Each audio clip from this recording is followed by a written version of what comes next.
시즌에 맞춰서 승진되는 것에 대해서 관심을 갖게 되고, 또 어떤 청년들은 연애를 하고 있고 또 결혼을 앞두고 있으면서 연애와 결혼의 문제가 최고의 관심사가 아닐 수 없습니다. 또 어떤 분들은 자기 개발에 관련돼서 관심을 갖고 있고 건강에 대해서 특별히 관심을 갖는 성도님들도 계십니다. 국제 정세를 보면 특별히 요즘에 남북 관계를 특별히 관심 있는 분들도 계실 거고요. 또 지방선거가 있고 나서 정치 개혁이라 그럴까요? 개편들이 어떻게 될까 관심을 가진 분들이 많이 있을 것입니다. 또는 경제적인 부분이라든지 개인의 비즈니스에 관련돼서도 관심을 갖는 분들이 여전히 있을 것이고, 그 와중에서 또는 교회와 자신의 신앙에 대해서 관심을 갖는 분들도 있을 거라고 판단이 됩니다. 오늘 우리가 배우게 될 성경에 보면 예수님께 한 율법사가 다가오게 됩니다. 그리고 그 율법사는 자신의 관심사에 관해서 예수님께 여쭤보게 됩니다. 이 율법사의 관심사는 영생에 관련된 것이라고 성경이 말합니다. 그래서 율법사가 예수님에게 와서 자신의 관심사인 율법에 대해서 물어봅니다. 예수님, 무엇을 하여야 영생을 얻겠습니까? 라고 물어봅니다. 예수님께서 이렇게 대답하죠. 율법사, 너는 율법사가 아니냐? 너는 율법을 잘 알 텐데 율법에 무엇이라고 기록되어 있느냐? 라고 물어봤어요. 그랬더니 내 마음을 다하고 목숨을 다하고 힘을 다하고 뜻을 다하여 주 너의 하나님을 사랑하고 내 이웃을 내 자신같이 사랑하라고 쓰여져 있습니다. 이렇게 대답을 했어요. 그랬더니 주님께서 내 대답이 옳도다. 이를 행하라. 그러면 살리라. 하나님을 사랑하고 이웃을 사랑하는 그것을 너가 아는 것처럼 행하며 살아라 라고 가르쳐주고 있습니다. 그랬더니 율법사가 고민이 생긴 거예요. 하나님을 사랑하는 것은 무엇인지 분명하게 알겠는데 하나님이 분명한 대상이시니까 내 이웃을 사랑한다는 것이 무엇일까? 그러면서 예수님께 이렇게 물어봅니다. 예수님, 내 이웃이 누구입니까? 라고 질문을 했어요. 그때 예수님께서 아주 유명한 예화를 하나 들려주게 됩니다. 그 예화가 흔히 얘기하는 선한 사마리아인의 예화다. 이렇게 우리는 제목을 붙입니다. 첫 번째로 사마리아 사람이 등장하는데요. 한번 30절을 볼까요? 예수님께서 이렇게 대답해 주십니다. 예수께서 대답하여 가라사대 어떤 사람이 예루살렘에서 여리고로 내려가는데 강도를 만났어요. 강도들이 그 옷을 벗기고 때려 거의 죽은 것을 버리고 갔습니다. 강도 만난 사람이죠. 그런데 마침 한 제사장이 그 길로 내려갑니다. 그를 보고 어떻게 해요? 피하여 그냥 지나가 버렸어요. 또 레위인도 그것을 지나가다가 그 사람을 보고 피하여 지나갔습니다. 그러니까 흔히 경건하다고 생각되어지는 하나님의 사람들, 하나님의 성전과 연관된 일을 하는 제사장과 레위인들이 그냥 지나쳐 버리는 거예요. 그런데 33절에 보니까 어떤 사마리아 사람은 흔히 유대인들이 좋아하지 않는 개 취급을 하는 그런 사마리아 사람은 어떻게 행동했느냐면 여행 중에 거기 이르러 그 강도 만난 사람을 보고 어떻게 했어요? 불쌍히 여겨 가까이 가서 기름과 포도주를 그 상처에 붓고 싸매고 자기 짐승에 태워서 주막으로 가게 됩니다. 그리고 돌봐줍니다. 그러나 시간이 좀 오래 걸렸겠죠. 치유되는데 그 이튿날 그가 주막 주인에게 데나리온 둘, 지금으로 얘기하면 20만 원을 주면서 이르되 이 사람을 돌봐줘라. 비용이 더 들면 내가 돌아오는 길에 갚아주겠다. 이렇게 말을 합니다. 그러면서 예수님께서 율법사에게 이렇게 물어봐요. 내 생각에는 이 세 사람 중에 제사장, 레위인, 사마리아인 중에 강도 만난 자의 이웃이 누구겠느냐라고 물어보는 것이죠. 여러분 쉽게 대답할 수 있겠죠? 이럴 때 자비를 베푼 자인이다. 사마리아 사람입니다. 라고 말을 합니다. 예수께서 이르시되 가서 너도 이와 같이 하라. 이웃이 누구냐고 질문했습니다. 그 이웃이 누굽니까? 제사장도 아니고 레위인도 아니고 바로 이 사마리아인처럼 강도 만난 자를 긍휼히 여기고 그를 돌보아주고 실제적인 삶의 행위로 돌봐준 그 사마리아인이 그 사람의 이웃이다. 이렇게 예수님께서 가르쳐 주고 있습니다. 오늘 율법사는 자신의 관심사, 영생에 대해서 예수님께 질문을 했습니다. 그리고 그 답을 예수님도 알았고 자신도 알았습니다.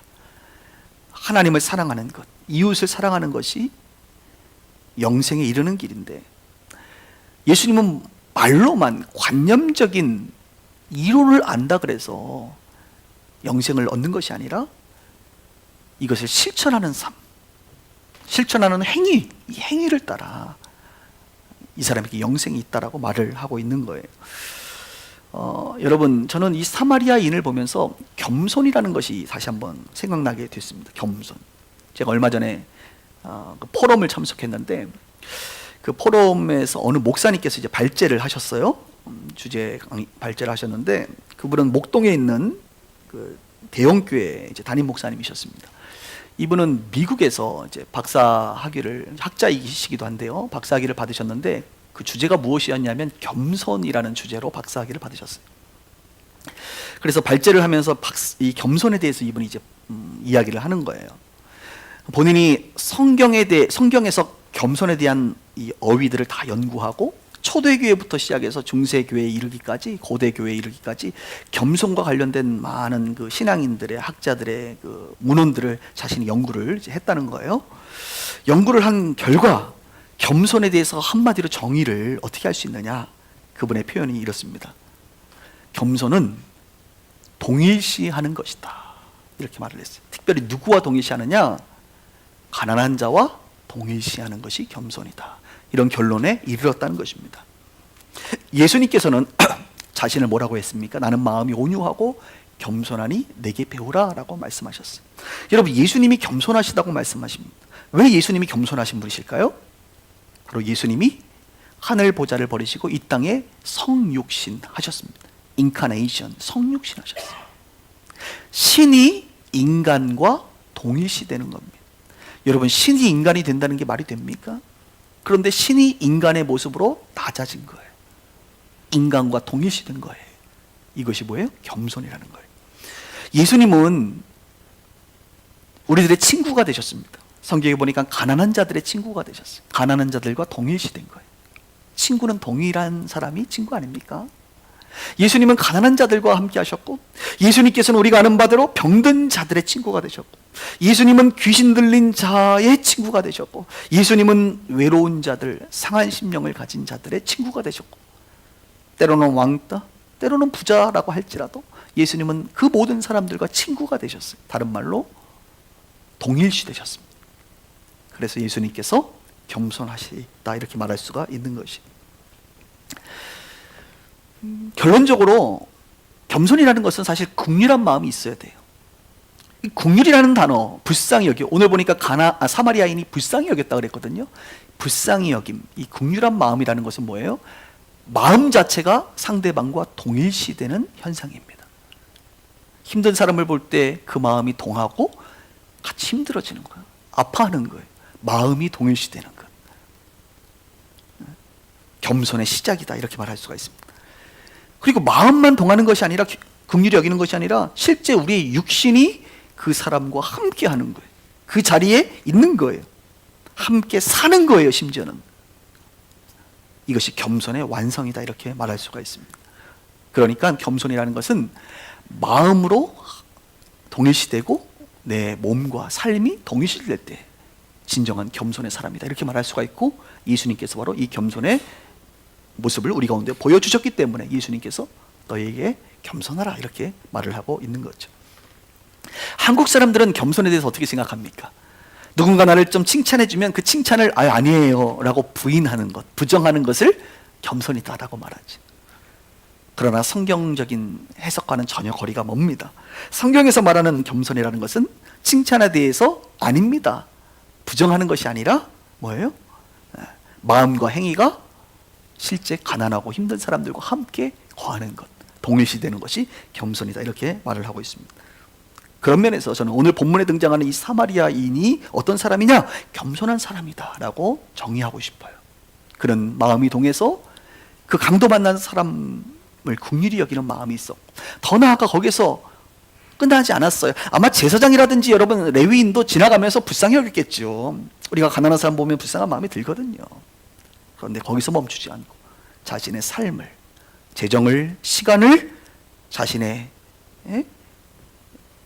또 뭡니까? 그 짐승을 태워 주막으로 가서 기꺼이 함께, 물론 스케줄이 있어서 계속 있지는 못하지만 다시 돌아오기까지 뭔가 조치를 취하는, 그 사람을 돌보는 실제적인 삶이 함께했다는 것, 진정으로 겸손한 사람이 아닌가, 이런 생각을 하게 됩니다.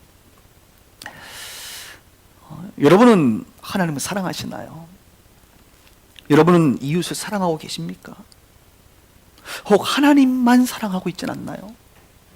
그런데 하나님만 사랑하고 이웃을 사랑하지 않는다는 것은 말이 안 되는 이야기라고 늘 제가 얘기합니다. 하나님을 사랑하며 하나님이 불쌍히 여기는 가난하고 소외되고 연약한 사람을 나도 불쌍히 여길 수밖에 없다니까요.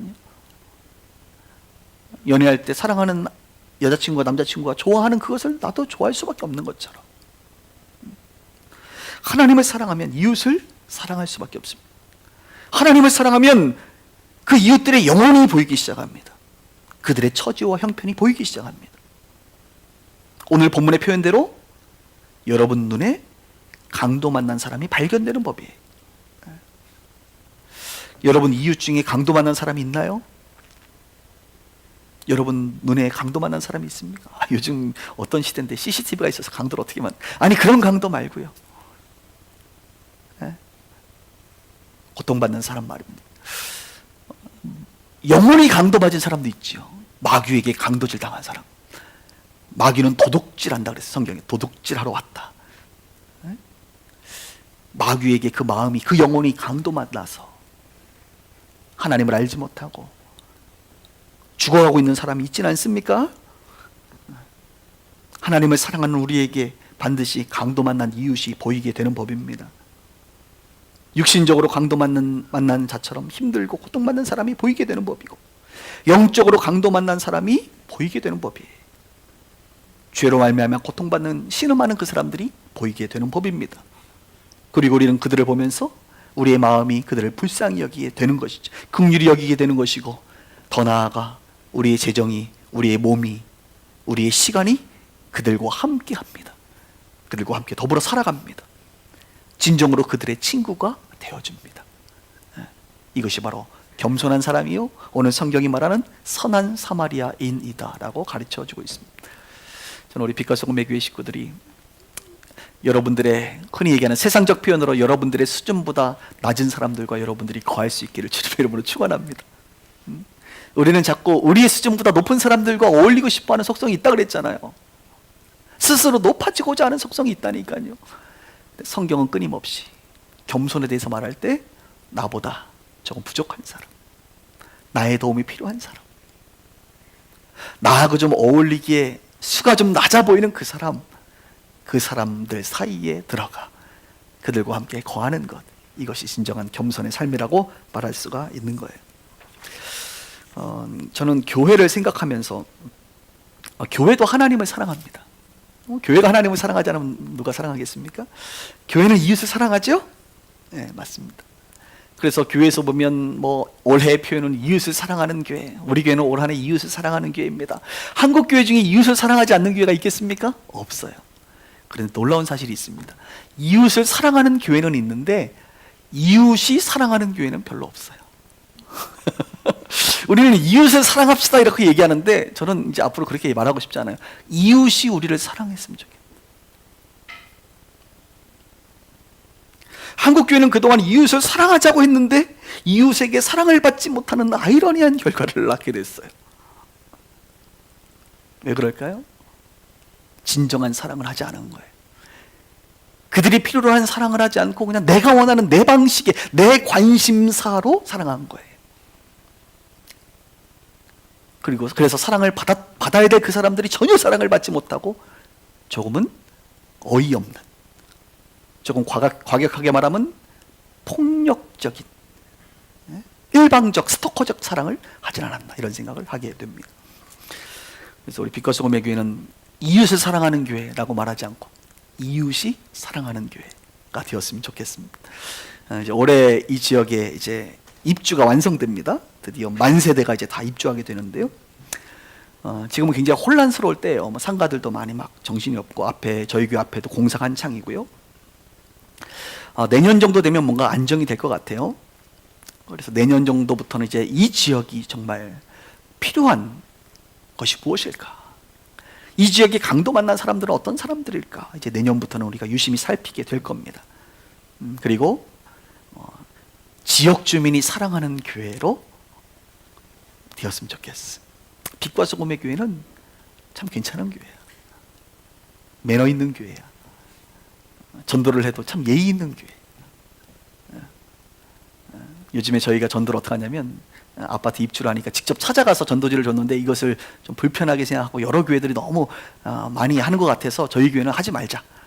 그래서 우편으로 발송합니다. 우편으로.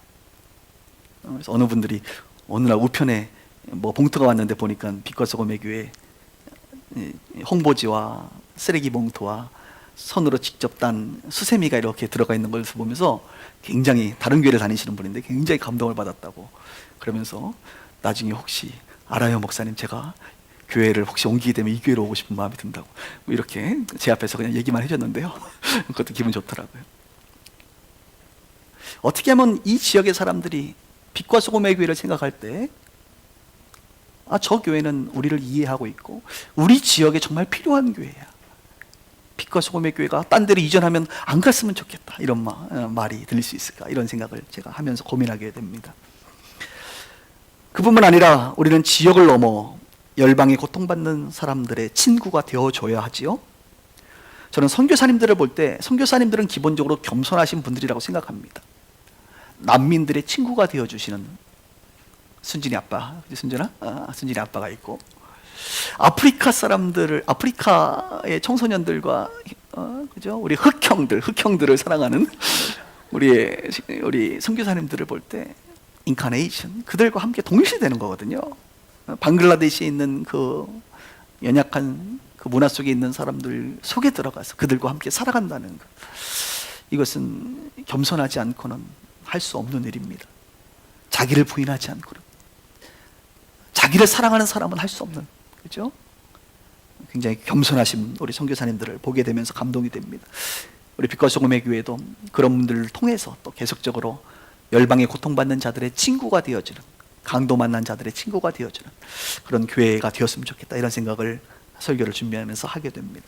여러분, 이웃을 사랑하자고 자꾸 외치지 말고 이웃이 사랑하는 그런 교회로 거듭날 수 있기를 주님의 이름으로 축원합니다. 이 이야기를 하시고 나서 그 다음 이어지는 스토리는 마르다와 마리아의 이야기입니다. 여러분 잘 아시죠? 예수님께서 한 번은 이제 베단이라고 하는 지역으로, 마을로 들어가십니다. 그때 이 마르다가 예수님을 자기 집으로 영접하게 됩니다. 예수님 유명인이니까 자기 집으로 모시고 싶었겠죠. 그래서 이제 예수님을 모시고 나서, 제자들과 함께 모시고 나서 마르다는 요리를 하고 있었습니다. 아마 제자들이 꽤 많았기 때문에 요리가 꽤나 힘들었을 거예요. 손이 분주했을 거예요. 그런데 여동생 마리아는 언니의 그 부엌 일을 돕지 않고 예수님의 옆에 제자들과 함께 앉아서 예수님의 이야기를 듣고 있었습니다. 그 모습을 본 언니 마르다가 조금 화가 났지요. 그래서 대놓고는 얘기 안 하고 예수님께, 예수님, 내 동생 마리아도 와서 좀 도우라고 하세요 라고 요청을 합니다. 그때 예수님께서 아주 유명한 말을 하십니다. 41절 42절인데 한번 볼까요? 주께서 대답하여 가라사대 마르다야 마르다야, 두 번이나 부르십니다. 내가 많은 일로 염려하고 근심하나 그러나 몇 가지만 하든지 혹 한 가지만이라도 족하니라. 마리아는 이 좋은 편을 택하였으니 빼앗기지 아니하리라 하시니라. 이렇게 말을 합니다. 마르다는 염려, 근심이 있었어요. 왜요? 마르다는 대접하려고 했고요, 마리아는 대화하려고 했습니다. 저는 예수님의 심정이 좀 이해될 것 같아요. 예수님은 지금 예루살렘의 입성을 앞두고 이제 십자가를 지셔야 될 시즌, 그런 시기거든요. 예수님은 자신의 죽음과 부활에 대해서 계속적으로 제자들에게 말씀하고 만나는 사람들에게 그분의 메시아 되심과 죽으심과 부활, 승천을 이야기하고 싶었을 거예요. 예수님의 관심은 화려한 뷔페식 요리를 원하는 것이 아니라, 대접을 원하는 것이 아니라 대화를 원했던 것입니다. 예수님의 이야기를 좀 잘 듣고 예수님이 십자가에 죽으시고 난 이후의 삶을 잘 살아갔으면 좋겠다라고 판단하신 것 같아요. 예수님의 관심사, 예수님이 원하시는 것과 오늘 마르다의 관심사, 마르다가 원하는 것이 달랐습니다. 예수님은 대화를 원했고 마르다는 대접을 원했다는 거예요. 마찬가지로 우리가 마르다 성향이 좀 있습니다. 내가 해드리고 싶은 것, 나의 관심사로 예수님께 접근하지요. 오늘도 또 목회를 하면서 우리가 하고 싶은 것, 이렇게 하면 예수님이 영광 받으실 거야. 물론 다 좋은 일입니다. 대접이 얼마나 좋은 일이에요, 그죠? 그러나 지금 예수님이 지금 원하시는 것, 우리에게 원하시는 것, 그것은 좀 다른 겁니다. 그래서 우리는 늘 우리의 관심사로 예수님을 섬기려고 하는데, 오늘 예수님께서는 예수님의 관심사를 파악해서 그것으로 예수님 섬기기를 원하신다는 거예요. 많은 성도들은 마르다처럼 일이 많습니다. 일이 많으면 염려와 근심이 따르는 법입니다. 왜 여러분들이 염려하고 근심하시죠? 분주하기 때문입니다. 일이 많기 때문에 그래요. 그 일들을 처리해야 되기 때문에 그 일의 중압감 속에서 우리는 근심과 염려가 있습니다. 그 일들이 잘 될까 잘 되지 않을까 그 결과 때문에 염려하고 근심이 많습니다. 우리 예수님은 말씀하세요. 몇 가지만 하든가 혹 한 가지, 김치찌개 제가 제일 좋아하는 김치찌개만 해도 되는데 뭘 그렇게 많이 하려고 하는지, 그 많은 일 때문에 왜 염려하느냐 걱정하느냐. 여러분 꼭 해야 될 일, 이것을 우선순위라고 말합니다. 우선순위를 둬서 꼭 해야 될 것, 그 중요한 것을 택하라 이거예요. 몸도 하나고 시간도 없는데 왜 이렇게 많이 하려고 그래? 우리의 인생이 짧은데 왜 이렇게 많은 것을 하려고 그래? 한 가지 집중해서 꼭 해야 될 그 일, 하나님이 맡기신 그 일을 하라는 거예요. 제가 예전에 설교할 때 예화로 그 커피나무 이야기를 했어요. 커피나무에는 가지를 다치고 하나만 해서 최상품의 커피를 얻는다, 혹은 한 3가닥 정도만 남겨놓고 열매를 최상품으로 얻는다, 이런 이야기를 한 것이 기억이 나실 거예요. 그러면서 가지치기 얘기를 했죠. 성도들이 어느 정도 성장이 되면 이제 하나님의 부르심 앞에 사역을 감당할 때 가지치기를 해서 이것저것 다 하는 것이 아니라 하나님의 부르심을 따른 그 한 방향을 향해서 집중하여 달려갈 때 최고의 열매로 하나님께 영광을 돌릴 수 있다, 이런 이야기를 한 적이 있습니다.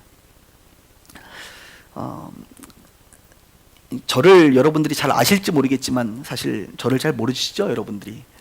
저를 잘 모르시는 분들은 저에 대한 오해가 참 많습니다. 최근에 목회자 세미나를 했는데 어느 목사님이 12년 전부터 저랑 교제하시고 잠깐 교제를 멈췄다가 최근에 다시 교제를 했던 분이 제 세미나를 듣고 이렇게 얘기했어요. 아, 이제 장 목사님을 이해할 것 같다고. 우리 성도님들은 3단계 리더십 과정에 들어오면 저에 대한 이해가 조금 이제 될 거라고 저는 판단합니다. 그러니까 저에 대해서 이해가 부족하기 때문에 여러 가지 스스로 판단하고 이야기할 수 있어요. 근데 그분이 강의를 듣고, 왜 장 목사님이 맨날 페이스북에 보면 저기가 있고 저기가 있고 저기가 있는지 자기가 이제 이해가 됐다고. 그러니까 남들이 보면 되게 많은 일을 하는 것처럼 보여요, 그죠? 남들이 보면 굉장히 목사님이 분주한 것 같아요. 근데 오늘 확실히 얘기하는데 저는 한 가지만 합니다, 여러분. 그 한 가지가 조금 그림이 좀 커서 그렇지 저는 한 가지만 늘 해요. 제가 교회를 개척하고 나서 이제 교회를 이제 세워가면서, 교회를 개척하고 났더니 교회를 관리하는 것도 제가 해야 되고, 재정도 제가 관리했어야 되고, 행정도 제가 하고, 교육도 제가 다 했고, 예배도 인도도 제가 다 했고, 찬양 인도도 제가 다 했고, 기타도 제가 다 치고, 설교도 다 하고, 신방도 다 하고, 혼자 다 했어요. 개척하면 원래 혼자 다 해요. 근데 교회를 세워간다는 건 뭐냐면, 제 성도들, 일꾼들, 지난주 표현대로 일꾼들이 세워지면 이제 제가 하던 일들을 하나씩 하나씩 위임하게 되는 거예요. 그러면서 함께 이제 해나가기 시작하는데요. 거의 다 이제 위임이 된 것 같아요. 우리 빛과 소금의 교회가 이제 돌아가는 데 있어서 거의 다 위임이 된 것 같아요. 사람들이 세워진 거죠. 교회 관리 제가 안 합니다, 지금. 재정, 수지교회, 갈매교회 제가 손 하나도 안 댑니다, 지금. 행정 거의 손 안 댑니다. 미디어, 홈페이지, 뭐 디자인 제가 거의 손 안 댑니다. 물론 기획은 조금 합니다만 거의 손 안 돼요. 심지어 올해 들어서 찬양인도 제가 해야 하네요, 금요일날. 이제 찬양인도도 났어요. 저 찬양인도 안 합니다. 우리 교회 식구들이 찬양인도 너무 저보다 더 잘하기 때문에 요즘에는 안 합니다. 교육 거의 제가 안 합니다. 다 이제 다른 분들이 교육하십니다. 그리고 마지막까지 제가 놓지 않았던 것이 하나 있는데, 주보 만드는 일 그리고 PPT 만드는 일을 제가 합니다. 왜냐하면 주일날 성도들이 가장 많이 오는데 주일날 와서 교인들이 접하게 되는 것, 주보, 화면, 예배, 이거는 제가 끝까지 붙잡고 있었어요. 그런데 어제부로 제가, 오늘 여러분 주보는 제가 만든 게 아닙니다. 어제부로 주보와 PPT 제작을 제가 손을 놨습니다. 다른 분이 합니다. 제가 지금 해야 될 게 이제 3가지 남았어요. 기도하는 거, 설교하는 것, 그리고 신방하는 것만 남았습니다. 이것도 다 놔야 되나요? 가장 이상적인 것은 이렇게 해서 저는 사라져버리는 게 어떻게 보면 가장 이상적인 교회일 수도 있겠습니다만, 여러분 그렇게 생각하지 말아주세요. 어쩌면 신방도 놔야 될 날이 올지 모르겠어요. 제가 늘 얘기했죠. 300명의 교인이 될 때까지는 내가 직접 다 목양을 하지만 그 이상이 되면 이제 다른 분들과 함께 팀 사역을 해야 될 날이 점점 다가온다. 사도행전이 말하고 있는 말씀 전하는 것과 기도하는 거에만 전무하는 그런 사도들의 삶을 이제 우리 교회가 저 자신이 이렇게 살아가고 있는데요. 저는 늘 한 방향을 향해서 갑니다. 그 방향은 하나님 나라의 확장입니다. 제 부르심은 교회를 계속 세우고 그런 교회들과 연합하고 그래서 우리는 선교하는 것에 저는 부르심이 있어요. 여러분, 교회를 개척하는데 꼭 필요한 사람이 누굽니까? 목회자들이에요. 우리의 교회가 100개의 교회를 세우자라고 하는 그 어떤 모토를 가지고 지금 달려가고 있는데 100개의 교회를 세운다는 것은요 100명의 목사가 필요하다는 이야기예요. 맞잖아요. 그래서 제가 목회자를 늘 상대하고 목회자들을 만나고 그들과 교제하고 그분들을 가르치는 이유는 다른 게 아닙니다. 그 목회자들이 우리 빛과 소금의 교회로 들어와야 그분들을 통해서 교회가 세워질 거 아닙니까? 저는 늘 한 방향을 향해서 가고 있어요. 갈매교회를 잘 섬기고 또 계속적으로 목회자를 세워서 계속 교회를 세우고 그 교회들이 연합하여 세계 선교, 우리가 감당할 만큼의 세계 선교를 하는 그 일에 저는 집중하고 있습니다. 여러분들은 무엇 때문에 지금 분주하고 계십니까? 여러분들은 무엇 때문에 염려하며 근심하고 계십니까? 뭐 그리 많은 일을 하시려고 여러분의 생각은 그렇게 복잡하십니까? 여러분은 내가 하고 싶은 것, 나의 관심사에 집중하십니까? 아니면 예수님이 원하시는 예수님의 관심사에 집중하고 계십니까? 우리는 상당히 많은 경우 나의 관심사를 예수님께 늘 아뢰고 요청하고 받아내기에 애씁니다. 그러나 오늘 성경을 통해서 예수님의 관심사, 강도 만난 자, 그 이웃을 향한 사랑, 예수님 앞에 주님의 음성을 들으며 주님이 원하시는 이 시기에 나에게, 우리 교회에게, 우리 가정에게 하시는 그 음성을 듣고 그 포인트를 가지고 그 방향을 향해서 살아가는 것, 우리 주님은 이것에 관심이 있는 거예요. 여러분, 뭐가 그리 바빠서 예수님 앞에 있는 것, 그 시간을 포기하십니까? 뭐가 그리 바빠서 예수님의 음성 듣기를 포기하십니까? 뭐가 그리 바빠서 예배하고 기도하고 말씀을 공부하고 큐티하는 그 시간을 못 내는 겁니까 도대체? 무엇이 여러분들을 그렇게 분주하게 합니까? 세상은 여러분들을 끊임없이 분주하게 하고 많은 일들을 여러분들에게 줄 거예요. 마귀는 잘 알아요. 성도들로 하여금 끊임없이 많은 일과 분주함을 통해서 예수님과의 시간을 갖지 못하도록 하는 것이 마귀의 대표적인 전략 아니겠습니까? 신앙생활의 유익 중에 하나는 바로 오늘처럼 달리기를 잠깐 멈추고 내가 지금 잘 가고 있는가? 방향성을 점검하는 시간, 이것이 신앙생활의 유익입니다. 오늘 여러분들은 이 설교를 들으면서 내가 잘 가고 있나? 내가 가는 그 길이 바른 길인가? 나는 지금 적당한 속도로 가고 있나? 나는 지금 예수님이 원하시는 그 관심사에 집중해서 가고 있나? 라는 것을 여러분들이 스스로가 좀 생각을 해보게 될 것입니다. 이것이 신앙생활의 유익이죠. 그래서 우리는 주일 성수를 통해서 매주 자신의 위치와 정체성과 방향을 점검하는 그런 의미 있는 시간을 갖게 되는 것입니다. 말씀을 정리하면서 최근 여러분의 관심사는 무엇입니까? 율법사처럼 영생에 관심이 있으십니까? 아니면 마르다처럼 대접하는 것에 관심이 있으십니까? 혹 마르다처럼 예수님이 원한다고 하면서 나 중심의 신앙생활을 하고 있지는 않습니까? 하나님 나라를 위해서 살겠다고 하면서 내가 원하는 꿈, 나의 관심사를 위해 달려가고 있지는 않습니까? 이웃과 형제를 사랑한다고 하지만 정작 이웃과 형제로부터 사랑받고 있지 못하지는 않습니까? 결국 모든 것이 나 중심 아니겠습니까? 나 중심으로 살아가니 그래서 실망하고 분노하고 인정받지 못해서 화나고 그렇게 살아가는 건 아닙니까? 우리의 관심사가 예수님의 관심사가 되길 주님의 이름으로 축원합니다. 예수님의 관심사는 곧 우리의 존재의 이유요, 예수님의 관심사는 우리의 삶의 목적이고 우리에게 진정한 행복이 되는 그런 일입니다. 하나님께 영광 돌린다는 건 다른 게 아니에요. 하나님께 영광을 돌린다는 것은 나의 관심사가 예수님의 관심사와 일치될 때 성립되는 거예요. 하나님께 영광 돌린다는 것은 우리가 예수님의 관심사와 나의 관심사가 동일시될 때, 진정으로 겸손한 삶을 살아가게 될 때 우리는 하나님께 영광을 돌리는 삶을 살 수 있게 되는 거예요. 저는 우리 빛과 소금의 교회 성도님들이 모두 다가 하나님께 영광을 돌리는 강도 만난 사람들, 그들과 동일시가 되고 예수님의 관심사, 예수님의 음성과 내 삶이 동일시되는 그런 삶이 되기를, 그래서 주님께 영광을 돌릴 수 있기를 주님의 이름으로 축원합니다. 기도하십시다.